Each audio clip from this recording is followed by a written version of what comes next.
We're about to enter Batman Eternal 14. So for the people at home that maybe are just getting into the series now, where are we in 14 on this book? Well, a lot has happened. We wanted to start the series with a real, kick in the pants to Gotham City, because if you're going to have the opportunity to use the best toy box in the entire comics industry, you have to take out the toys and start breaking them at first. Right. So we started the series by locking up Jim Gordon, taking him completely off the table, Batman's closest ally in his war on crime. And that made everything very unsafe.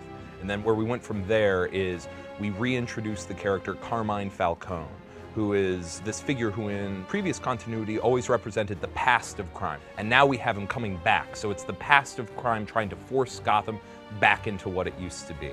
And where we are in the story right now is Batman's starting to learn that, he thought once Carmine came back that he was the man behind everything. And now he's starting to discover that he still has no idea who's pulling the strings. There are all these new figures on the table.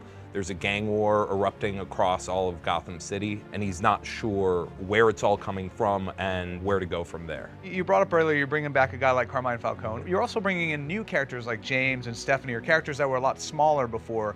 Do you expect to see them move on beyond this series at all, or how's that development been? Absolutely. I mean, one of the biggest things we wanted to do is set up a whole new generation of Batman stories in this series. We wanted the status quo coming out of this series to be different, with a whole new cast of characters to lead to stories that readers have never encountered in Gotham.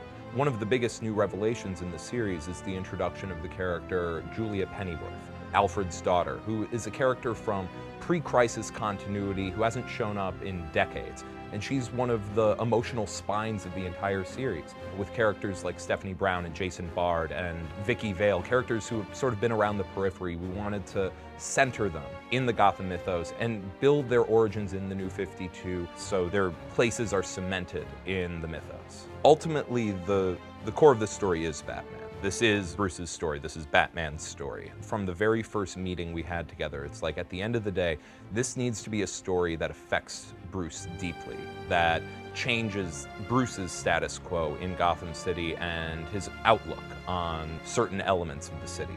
And we're seeing the police force become a weapon turned against him. Who is the master of those designs? That's something people are going to have to wait and see. And to that, can you give us any sort of clue as to who the person pulling the strings may be? Absolutely not. Every day, Blair and I are traveling to bring you the biggest and coolest stories from the world of DC first. That's right. If you don't want to miss any of those stories, make sure you click and subscribe to DC Entertainment. Make sure you click and then watch the videos. Yeah, because we can't do those for you unless you want us to come to your house. We can watch with you. Yeah. Blair can watch with you. Is your computer in your bedroom?